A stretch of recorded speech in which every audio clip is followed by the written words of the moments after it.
saludar a alguien que verdaderamente tiene que alzar la voz hoy, tiene que también darnos mucha claridad sobre lo que está pasando en dos sitios de la Tierra, en dos sitios de este planeta. Uno, un lugar en el que continúa un genocidio que está siendo, pues vamos, garantizado por algunos países, y el otro en el que se está buscando reprimir a la gente que simple y sencillamente quiere expresarse, quiere hacer esa expresión de su voluntad. Saludo con muchísimo gusto a nuestra corresponsal, periodista y por supuesto incansable luchadora por los derechos civiles, a la queridísima Lina Duarte. Lina, te mando un abrazo, ¿cómo estás? Hola, querido Toño, pues yo aquí feliz de estar con ustedes, con la audiencia aquí en Sin Censura y feliz también de que podamos seguir hablando de este y muchos temas más como no se hace en otros medios de comunicación. Así es, Alina, esa es la realidad. No muchos medios le están entrando, o sí. Yo quiero decirte que seguramente como tú en casa, en esta, la que es tu casa y que es casa del público consentidor de Sin Censura, hemos derramado muchas lágrimas por el genocidio encabezado por un Estado político, un Estado que está asesinando de forma sistemática a civiles, especialmente a niños, a niñas, a ancianos, adultos de la tercera edad, a mujeres embarazadas, adolescentes. Ayer lloramos hasta el cansancio, mi esposa y tu servidor, al ver las imágenes de un papá desconsolado llevando a su hija adolescente, a la que le faltaba la mitad de la cara, a un hospital en el que hicieron lo posible para poder revivirla, pero ya no se consiguió, le tuvieron que cubrir el rostro, se lo digo ya un poco más tranquilo después de haber llorado un largo tiempo, entre tantas imágenes terribles que siguen ocurriendo en la Franja de Gaza, encabezadas por un gobierno que, aunque suene reiterativo, se tiene que plantear así, un gobierno que es completamente político. Lo planteo porque ayer por la noche y en estas las celebraciones por el Hanukkah para los judíos, cientos de judíos salieron a las calles de sus ciudades alrededor del mundo para hacer un llamado al cese al fuego, para una vez más exigir que no hagan esto en su nombre, que no utilicen a la religión y al gran pueblo judío para realizar esta terrible masacre, este genocidio en contra de niños, de niñas, de mujeres embarazadas. Continúan las acciones, continúan pues los golpes por parte del Estado de Israel. Poco a poco han ido acorralando a la población civil hacia la parte sur de la Franja de Gaza, esto con reportes de las principales agencias como AFP y Associated Press. La Franja de Gaza se divide en varios sectores, en distritos, y el último distrito, el que está hasta el sur, se llama Rafah. El gobierno de Israel, el Estado de Israel, ha estado planteándole a los civiles que se muevan de un distrito a otro constantemente y ahora ya no hay a dónde ir. La gente se concentra completamente en el sur, en donde ahí también hay incursiones militares, tanto terrestres como bombardeos en estos momentos. Te quiero mencionar, Alina, que hasta cierto punto ya hemos visto al menos la reacción de algunos medios acá en los Estados Unidos. Con alegría vi que por fin en CNN, por primera vez hicieron una crítica a la guerra en la Franja de Gaza. Por primera vez hicieron un comparativo, por ejemplo, con Alepo. Por primera vez hubo una denuncia en la cadena CNN que durante todo este tiempo se ha mantenido silenciosa sobre ese genocidio que se vive ahí en la Franja de Gaza y le ha dado, en todo caso, toda la verdad a una de las facciones, al Estado de Israel, en todo lo que dicen. También hemos visto cómo reporteros y comentaristas de la cadena MSNBC han también hecho un fuerte llamado al cese al fuego después de ver las terribles imágenes en las que pues se ve a niños muriendo o ya muertos después de los bombardeos indiscriminados. Y esto, querida Lina, viene a colación de pues un llamado fuerte de un cese al fuego, tanto a países en Naciones Unidas como pues de organismos y de circunstancias, y también insistiendo hasta el cansancio en que en Sin Censura no tomamos partido, que no le estamos inventando nada tampoco.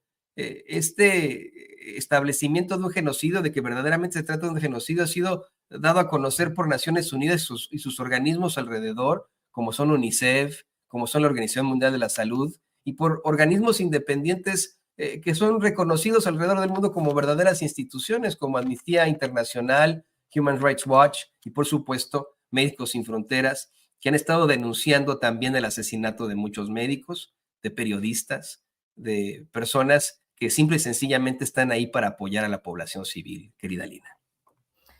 Ay, Toño, pues mira, esto que comentas, este amplio panorama que mencionas, la verdad es que ya yo ya no sé qué agregar. Todos los días salen nuevos pronunciamientos, sean de artistas, sean de organizaciones, sea de la propia Naciones Unidas, que habíamos visto cómo ha sido cuestionada en otros episodios por no poder hacer nada, e incluso ahora que la ONU alza la voz, que el secretario general Antonio Guterres llama al Consejo General, pues digamos, de acuerdo a las facultades que se le otorga, convoca a una reunión, es vetado este llamado, un simple llamado al cese fuego. No estamos hablando de cómo va a quedar el Estado de Israel frente a este tipo de escenarios terribles que evidentemente tendrían que terminar ante la Corte Internacional de Justicia, por decirlo menos.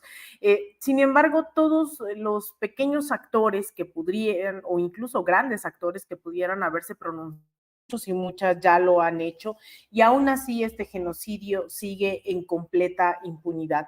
Esto, la verdad es que yo me he cansado de repetirlo. Esto no es un tema de derecho, esto no es un tema de jamás, esto dejó de ser hace mucho tiempo, incluso concediéndoles a Israel y a Estados Unidos que desde un inicio esto se tratara de combatir al terrorismo.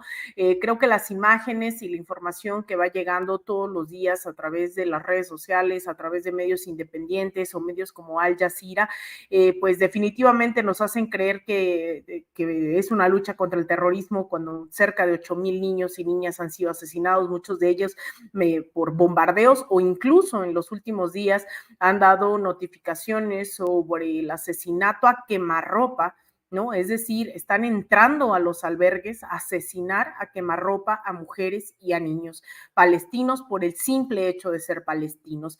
El genocidio es la expresión máxima ya de una deshumanización de un sector de la población, así como el feminicidio es esa expresión de odio hacia las mujeres y es la culminación de todos una serie de delitos, de misoginia estructural. Pues el genocidio es acabar con un sector de la población por el simple hecho de pertenecer a ese sector. Ya lo hemos visto en algunas partes, en Ruanda, por ejemplo, lo hemos visto también, digamos, más que el genocidio, hemos visto también lo que ha implicado un apartheid como en Sudáfrica, por el simple hecho, ¿no?, de pertenecer a cierto grupo social. Lo que estamos viendo ahora es eso, es la deshumanización de cualquier persona palestina, sea niño, niña recién nacido, sea hombre, sea mujer, sea mayor de edad. Las Fuerzas Armadas de Israel están entrando a asesinar a quemarropa a los hospitales, están entrando a asesinar a los albergues, han bombardeado los centros de la ONU, que se supone que bajo el derecho internacional está prohibido bombardear o atacar sedes de las Naciones Unidas que fungen como albergues. Eso está ocurriendo ya en Palestina, es decir, hay una limpieza étnica que nada la está deteniendo, aun cuando incluso los pronunciamientos de Estados Unidos, que está financiando obviamente este genocidio, aun cuando Estados Unidos cuestiona, no está condenando, está cuestionando lo atroz que es esto, con todo el cinismo que ello implica. Aún así, Israel, las Fuerzas Armadas, el que encabeza las Fuerzas Armadas, ha dicho que con o sin presión internacional van a acabar con el terrorismo, ¿no? Insistiendo y creyendo que todos somos idiotas y que esto realmente se trata de una lucha contra el terrorismo. Entonces, yo la verdad instaría nuevamente a nuestra audiencia, a nuestra bella y combativa audiencia, a que se sume a compartir toda la información que está saliendo, a que se sume a informar lo que está ocurriendo. Son más de 18,000 ya personas asesinadas oficialmente, es decir, bajo los escombros habrá otras tantas miles de personas que todavía y tal vez nunca se sepa, porque familias enteras que podrían notificar sobre la desaparición de algún familiar, pues también fueron asesinadas totalmente, ¿no? Es decir, hay familias o por ejemplo bebés, ¿no?, que sobrevivieron bombardeos en hospitales o algo, pero que ya no tienen familia. Entonces, la atrocidad de lo que está ocurriendo hoy en Palestina De verdad es increíble, hay que seguir visibilizando, hay que seguir concientizando, hay que seguir boicoteando a las empresas que se estaban regocijando de esta ocupación y ahora de este genocidio, hay que boicotear a Cemex, hay que boicotear a la marca HP. Yo les decía, esto sí funciona, la marca Puma de ropa retiró su financiamiento a la selección de fútbol de Israel ante las presiones internacionales. Starbucks ha visto caer pues estrepitosamente también sus inversiones, sus ganancias al estar coludida también con esta ocupación. Entonces creo que eso es lo inmediato que podemos hacer, además obviamente de salir a las calles, y les vuelvo a insistir, mucha de la audiencia yo sé que nos está viendo, vive, reside en Estados Unidos, y el hecho de que salgan a protestar en Estados Unidos tiene un doble, un triple valor. No es lo mismo salir a marchar en el resto del continente que en el país que está financiando este genocidio. Así que ojalá que se puedan sumar a las protestas locales, sea de donde sea, en Nueva York. Incluso ahí valga la pena, más allá de los demócratas y los republicanos, existen otros partidos que de hecho están organizando estas movilizaciones y están en Estados Unidos, pues también les invitaría a que revisen la página del Partido por el Socialismo y la Liberación, el PSL, ¿no? El PSL, que también ahí están pues, presionando, están haciendo acciones inmediatas en BlackRock, en Starbucks, en Puma, en todas estas marcas, en Nueva York, en Los Ángeles, en Washington, están yendo a protestar al New York Times, al Washington Post, a todos los medios de comunicación. Sé que van a generar más protestas este fin de semana, así que este partido también, el PSL, abiertamente socialista, también está convocando a grandes movilizaciones junto con la coalición Answer Coalition, que también junto con Code Pink están llevando a cabo una serie de movilizaciones en Estados Unidos multitudinarias que se están organizando y que incluso esa organización, lo cual celebro, pues está traduciendo también en quitarle fuerzas a ese establishment que te hace creer que solo existen los republicanos y los demócratas. Entonces creo que estas opciones, yo sé que dicen por ahí en el chat que estos boicots no funcionan, pregúntenle a Starbucks, pregúntenle a Puma, sí, sí. Pregúntenle a estas empresas. Y pues ahí pregunta Tere Pinflor en el chat, ¿por qué en México no hay protestas contra Israel? Sí hay protestas, ha habido protestas semanalmente, ha habido protestas quincenalmente. Este domingo, 17 de diciembre, a las 4 horas, a las 5 horas, no, a las 4 de la tarde, va a haber una movilización también del Ángel de la Independencia hacia el Zócalo de la Ciudad de México. Es la quinta marcha unitaria en solidaridad con Palestina. A las 4 de la tarde va a haber un meeting, marcha, posada este fin de semana, entonces también les invitamos, se ha ido organizando muy orgánicamente, obviamente varias expresiones de las izquierdas anticapitalistas, progresistas, etcétera, en la Ciudad de México, incluyendo sindicatos como el SME, como el STUNAM, han generado esta plataforma común por Palestina, así que el día domingo, 17 de diciembre, a las 4 de la tarde, del Ángel al Zócalo de la Ciudad de México, va a haber nuevamente esta protesta. Así que ojalá pudiera la audiencia sumarse, de ser posible. También entiendo, bueno, estaremos sacando aquí, hace unos días tuvimos un conversatorio con el embajador de Palestina en el Instituto Nacional de Formación Política de Morena, que está en redes sociales, está disponible en nuestro canal de YouTube del instituto. También pueden revisarlo, lo que dice el embajador, de verdad es muy importante oírlo. Y también, pues, evidentemente vamos a seguir organizando conversatorios, protestas, y presionando también, ¿no? Que quede claro que seguimos presionando tanto dentro del partido como nuestros representantes populares a que se posicionen en torno a este genocidio. Me parece algo totalmente atroz lo que está ocurriendo, seguir presionando a todo aquel que se diga de izquierda. Tenemos que seguir tomando las calles, de verdad, no minimicen, se los pido con mucho énfasis, no minimicen cada una de estas acciones. Hemos hecho cápsulas ahí en nuestra plataforma en De Raíz-Media sobre cómo llegamos aquí, cómo llegamos a este genocidio, qué implica esta ocupación histórica. Hay mucha desinformación. Hemos insistido en que incluso jamás, al igual que Al Qaeda, en gran parte de la responsabilidad, ahora se le dice terrorista, pero en realidad Hamás surge financiado directamente por el Estado de Israel con tal de minimizar, obstaculizar una fuerza democrática dentro de Palestina que tenía que ver con Yasser Arafat. Entonces decidieron financiarse, les hizo fácil hasta que Hamás asesinó justamente a miembros de las Fuerzas Armadas israelíes y se les salió de las manos, exactamente igual que Al Qaeda, y eso no nos cuentan todo eso, pero también no nos cuentan que muchos de los que están actualmente formando las filas de Hamás son justamente esos bebés que hoy están quedando sin familias, son esos niños que estuvieron encarcelados desde los 6, 7 años hasta su mayoría de edad. Hay que seguir revelando todo eso que se nos ha ocultado, que nos oculta CNN, que nos oculta Fox News, que nos ocultan todos esos medios de comunicación justo al servicio de un Estado absolutamente sionista como Israel. Y cerraría, perdón que me extienda, cerraría diciendo que hoy es en Palestina, sin embargo, esto pudo haber ocurrido en cualquier momento, en cualquier parte del mundo. El proyecto sionista decidió escoger estas tierras de Palestina en su momento, después de hacer una evaluación de más de 10 lugares alrededor del mundo, en Alaska, cerca de la Guyana, es decir, en África.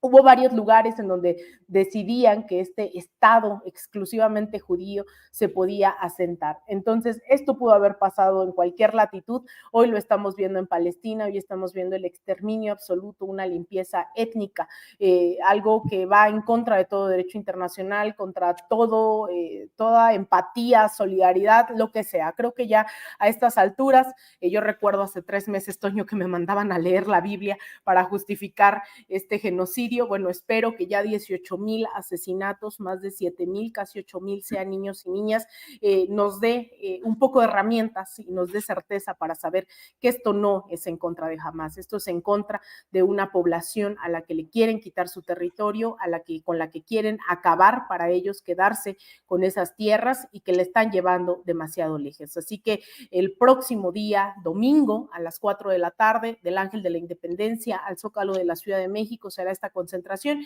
Quienes vivan aquí pues están invitados, invitadas, y en Estados Unidos seguramente pues va a haber muchas protestas. Espero la próxima participación también tener las protestas de Estados Unidos para también invitarles a las que haya por allá.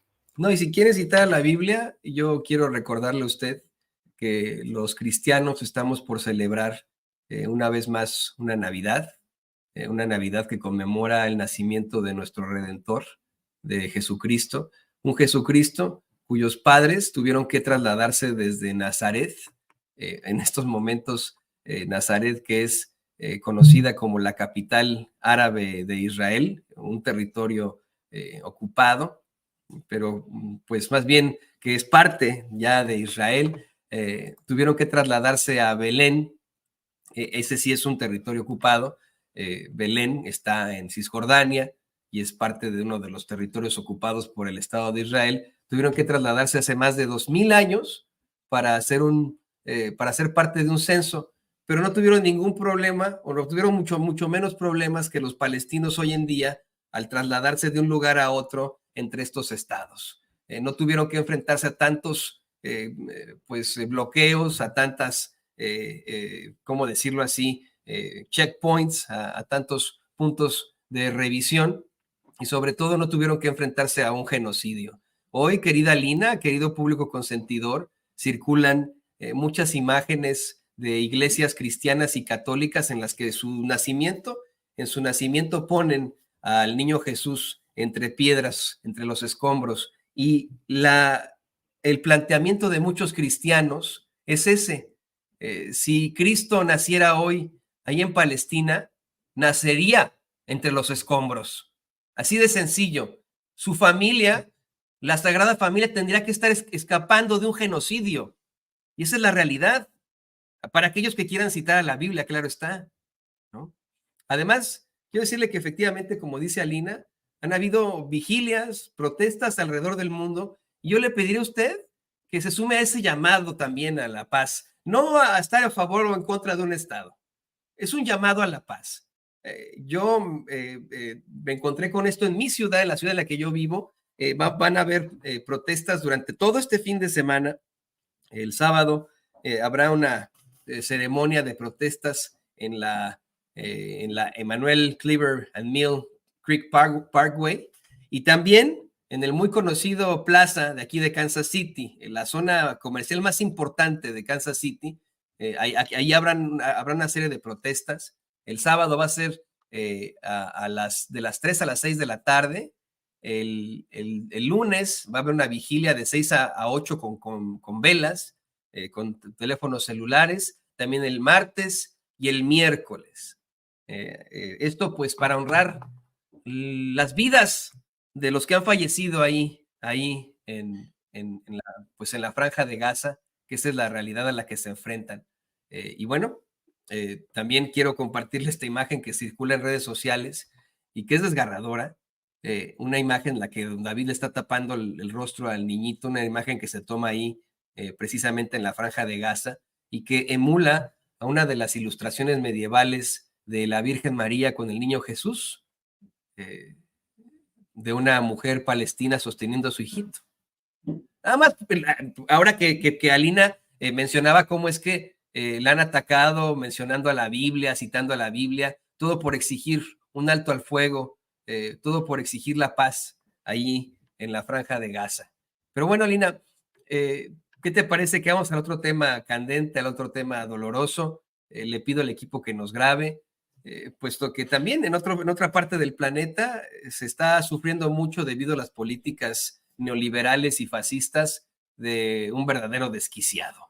Y por supuesto que nos referimos al presidente de la Argentina, Javier Milei, quien desde que tomó posesión de su cargo ha estado realizando una serie de estupideces que le están, para muchos, dando en la torre a la economía de su país. Una de estas fue devaluar su moneda de manera terrible, encareciendo los productos y disminuyendo, por supuesto, los salarios en ese país. También ha incrementado el costo del transporte público en algunas ciudades, lo cual de ninguna forma va en contra de lo que él le llama la casta de los ricos y poderosos. Por si esto fuera poco, y ante la desesperación de muchos argentinos que hoy están pagando muchísimo más por la gasolina, por la comida, su ahora secretaria o ministra de Seguridad, Patricia Bullrich, contra quien se habría enfrentado él, imagínese usted, en las elecciones, y quien habría declinado por Milei en la segunda vuelta de las elecciones, Patricia Bullrich, amenazó así al pueblo de Argentina en caso de que busquen protestar, alzar la voz pacíficamente en contra del gobierno. Esto fue lo que dijo la señora Patricia Bullrich. En primer lugar, el anuncio ya está hecho. Las calles no se toman. Así que sepan que si se toma la calle va a haber consecuencias. No es un problema de anunciar, ya se sabe que vamos a ordenar el país para que la gente pueda vivir en paz, llegar a sus trabajos, llegar a las escuelas o a donde tenga que ir. Así que el anuncio está. Todavía el vocero de Milei, en una especie como de copia que le hacen ahora a la Casa Blanca, queriendo siempre emular la Casa Blanca, etcétera, pero con la Casa Rosada, que vendría siendo la residencia oficial ahí en Argentina, hace declaraciones aún más nefastas, más funestas, más duras. Esto es lo que dice este tipejo. La ministra Patricia Bullrich, en conferencia de prensa, va a dar a conocer lo que se denomina el protocolo para el mantenimiento del orden público ante el corte de vías de circulación, que incluirá sanciones severas a todos aquellos involucrados en impedir la libre circulación de los argentinos, y esto alcanza al que corta, al que transporta, al que organiza y al que financia. Además de todo, amenazaron que no va a ser el Estado el que cubra los gastos de la fuerza pública reprimiendo a su gente, sino que van a cobrarle esa represión a las personas que detengan. Esto es verdaderamente inaudito, y si me lo permite, esto que menciona el vocero de Milei, esto de que los que afecten las vías públicas, ¿que no por eso descalabraron a la ahora presidente López Obrador cuando era activista? Alina, te escuchamos, sé que tienes mucho que decir al respecto. Mira, lo que estamos viendo hoy, querido Toño, en el caso de Argentina es, híjole, es que es tremendo, ¿no? No se vale decir, se los dije. Sin embargo, creo que esto, más que pensar en hasta dónde puede llegar la ultraderecha, sí me hace pensar en dónde no somos capaces desde la izquierda de comunicar sobre los peligros y riesgos, no solo a las libertades, sino a la democracia, a la economía, a absolutamente todo cuando vienen estos personajes. Ya lo vimos con Nayib Bukele encarcelando a diestra y siniestra a miles de personas sin un debido proceso o enjuiciándolos masivamente, teniendo juicios de decenas de personas al mismo tiempo. Hemos visto un Jair Bolsonaro atacando a las minorías, incluso su hijo, yo no me canso de decirlo, estuvo involucrado en el asesinato de Marielle Franco, una legisladora afrobrasileña, lesbiana, y aún así no ocurrió nada. Hemos visto en el caso de José Antonio Kast, y obviamente con Milei, hemos visto en general a ultraderechas en América Latina atentando en contra de los pueblos indígenas, en contra de las mujeres, en contra de las disidencias sexogenéricas, etcétera, etcétera, etcétera. Sé que hay un desencanto muchas veces de un sector político, el cual no está llenando las expectativas de un sector de la población. Sin embargo, eso no nos tiene que llevar, que es lo que veía yo con peligro mucha gente durante la interna de Morena diciendo, es que si no queda mi candidato, entonces me voy a ir del partido y Xóchitl es buena opción. Esa falta de claridad, de principios ideológicos y sobre todo de ética militante, lo que hace es permitir la entrada de discursos fascistas que pues permean dentro del sentido común de la población y que no les importa realmente las mayorías, les importa un proyecto que idearon, en este caso, en la cabeza de un Milei que definitivamente, pues a mí me sorprende cómo mucha gente generaba expectativas de lo que definitivamente él no estaba proponiendo y lo veíamos incluso en la toma de posesión de Javier Milei. Mientras él decía, no hay plata, va a haber reducción, la gente la aplaudía, ¿no?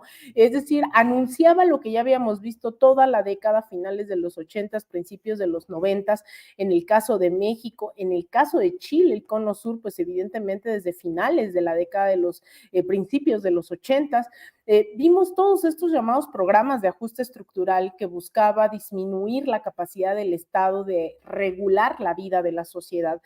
Un Estado que iba a estar al servicio de las grandes oligarquías, un Estado que iba a estar al servicio de los grandes capitales nacionales e internacionales, que la lógica del desarrollo era ver cuántos Starbucks ponemos en Argentina, en México, cuántos Kentucky, cuántos Burger King, cuántos Walmart, ¿no? Ese era el desarrollo, no necesariamente pensar en el buen vivir o las necesidades locales de la población. Eso se fue instaurando y se fue profundizando durante la década de los 90s y creíamos que no iban a regresar cuando teníamos esta que se denominó la década ganada en América Latina, a pesar del estigma y criminalización de Venezuela, veíamos cómo es que se disminuía la pobreza, cómo es que se aplicaban programas sociales, se generaba una nueva conciencia, ¿no? No solamente en Venezuela, sino en Bolivia con Evo Morales, en Ecuador con Rafael Correa, en Argentina justamente formó parte de esta primera década ganada, tanto con Néstor Kirchner junto con Cristina Fernández de Kirchner,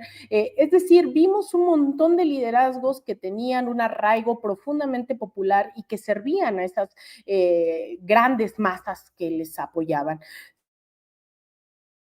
Porque hay, y yo me la paso insistiendo, sobre todo en mirarnos en el espejo, en lo que está ocurriendo en América Latina. Las izquierdas no lograron disputar el sentido común, no lograron profundizar los proyectos. Yo he sido muy crítica aquí de alianzas. Yo sé que el presidente, su rol de presidente no es pelearse con absolutamente nadie. Sin embargo, creo que la historia nos ha demostrado en la región que los empresarios, los grandes oligarcas, pues a veces se ponen la camiseta de la transformación, de la revolución bolivariana, del proceso de cambio en Bolivia, del correísmo, pero en momentos álgidos, sea por traición, como Lenín Moreno, un golpe de Estado contra Evo Morales, un avance de las ultraderechas, las oligarquías tienen mucha claridad sobre qué proyecto están representando y no escatiman en operar en contra de esos gobiernos progresistas, en operar los golpes de Estado, etcétera, etcétera. Entonces creo que a la luz de lo que ocurre en Argentina, lo importante es, y sobre todo generacionalmente, llegar a las juventudes que hoy están creciendo en un estado medianamente de bienestar y que crean que estos programas sociales fueron, pues, creados por generación espontánea, ¿no?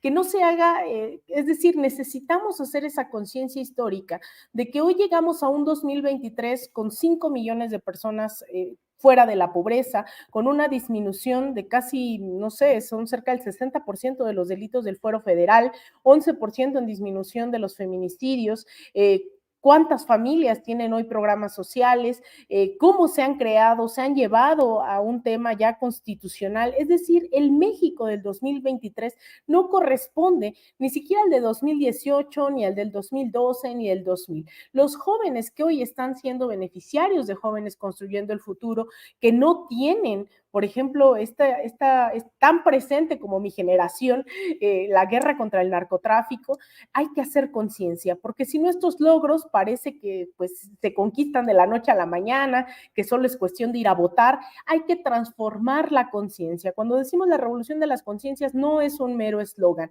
es la necesidad de transformar ideológicamente, políticamente, culturalmente, acabar con esas izquierdas meritocráticas que todavía son profundamente individualistas. Es decir, hay muchos retos por delante y yo creo que vamos ahí, vamos a tener que mirar pues profunda curiosidad, interés lo que ocurre hoy en Argentina, porque también se ha demostrado que cuando se dejan espacios vacíos, la derecha no escatima en tomarlos, sea en los medios públicos, sea en las calles, sea en las universidades, sea en los sindicatos, sea en donde sea, la derecha día y noche está operando. Y creo que la 4T, creo que nuestros paisanos y paisanas, que además tienen un rol fundamental en esto, tenemos que ser conscientes de cómo llegamos aquí. Los Javier Milei, mira, se miran muy lejos la Patagonia. Sin embargo, aquí tenemos, aunque nos dé risa los Verástegui, pero los Milei también les daba risa a las izquierdas argentinas hace 3 años. Hace 2 años todavía decían que no iba a poder llegar, que nadie lo conocía. Hace 1 año decían, no, con la mano en la cintura, el Frente Amplio, el kirchnerismo, el peronismo va a volver a triunfar. Sin embargo, en cuestión de meses, los medios de comunicación le dieron como a nadie en el país todos los espacios posibles. Estuvo aquí en México justo hace 1 año en la cumbre de CIPAC en Santa Fe, es decir, ya se vienen orquestando estos foros internacionales de ultraderecha en los cuales están posicionando a la gente que creen que puede llevar una agenda de ultraderecha. Entonces, Donald Trump en ese momento mandó solo un mensaje vía virtual, pero ese facho que compitió por la presidencia en Chile, José Antonio Kast, también mandó un mensaje en esta cumbre. Estuvieron aquí Eduardo Verástegui, obviamente organizando todo, estuvo el hijo. Entonces no hay que escatimar, no hay que minimizar que estos debates los tenemos que dar a profundidad para que al rato no nos sorprenda que se nos colaron, ¿no? Ciertos dictámenes en el Poder Judicial para deshabilitar a liderazgos de la 4T, que el Instituto Nacional Electoral sigue operando, que las grandes oligarquías por fin se pusieron de acuerdo y ya no va Xochitl Gálvez y va alguien más. Entonces hay que tener mucho cuidado, no es solo Xochitl Gálvez, son los Claudio X González, son los Salinas Pliego, son los Eduardo Verástegui, las Lili Telles, y hay que ser sumamente autocríticos de lo que todavía no se ha hecho en la 4T. Estas banderas de lo que no se ha hecho o las contradicciones, la derecha mira, saliva porque la 4T se equivoque, saliva porque López Obrador ya no esté al frente, saliva con cualquier error, contradicción, ¿no? Y lo saben aprovechar, y ahí está Lili Telles. Lili Telles no fue creación de la derecha, fue un error histórico de Morena. Entonces creo que hoy la ultraderecha está atenta a cada uno de los errores, omisiones y contradicciones en México para impulsar esa agenda que ya es una realidad en España, que ya fue una realidad en Brasil, que es una realidad en Argentina y que lo único que deja son miles y miles de personas viviendo en la calle, en situación de pobreza, asesinatos, exilio, persecución, autoritarismo, eso que dicen que hace el socialismo, que volteen a ver los últimos 20 años en América Latina, porque eso no lo hizo el socialismo, eso lo hizo la ultraderecha, los Nayib Bukele, los Jair Bolsonaro, y seguramente y desafortunadamente también será lo que hará Javier Milei en Argentina. Querida Lina, no me queda más que agradecerte por este planteamiento tan interesante y rogarte que nos compartas también tus redes sociales. Hay muchos comentarios, hay mucha gente que quiere ponerse en contacto contigo. Ay, pues muchas gracias. A mí me pueden encontrar en mis redes sociales. Prometo que voy a contestar más. Estuvimos dando varios cursos y estuve un poco ocupada, pero sobre todo también estuvimos levantando un nuevo proyecto que espero que vayan estas reflexiones, pues también ya las hemos hecho en ese otro espacio. Me pueden seguir en X, en @alinaduarte_, como aparece en pantalla. Me pueden seguir todos los días aquí en Sin Censura. Me pueden seguir en mi canal de YouTube personal, pero sobre todo les pido que vayan y nos apoyen con un like, una suscripción en De Raíz_Media, en nuestro canal de YouTube, en donde estamos informando todos los días de Palestina, todos los días de Argentina y obviamente de lo que ocurre aquí en México. Entonces, en De Raíz_Media, en todas nuestras redes sociales, estamos ahí listos, listas, un gran equipo que nos está acompañando en esta nueva tarea que queremos emprender y arrancar en el 2024 con absolutamente todo. Siempre nos dicen radicales, Toño, entonces por eso le pusimos De Raíz, porque la definición de radical es ir a la raíz de las cosas. Así que pues en De Raíz_Media nos pueden encontrar y te mando un abrazo, querido Toño, a ti, a Ceci y también al licenciado, a mi abogado, a mi abogánster César, que sé que ya está listo por ahí, y a toda la audiencia de Sin Censura. Ahorita les pasaré ahí a devolver esos calurosos saludos. Nos vemos pues aquí en Sin Censura todos los días. Claro que sí, querida Lina, ahí tiene usted a la corresponsal de Sin Censura, periodista independiente y sobre todo luchadora por los derechos civiles, radical, que siempre es positivo hacer todo, hacer cambios inherentes desde la raíz. Te mando un abrazo, querida Lina, aquí en Sin Censura. Y bueno, sí, efectivamente.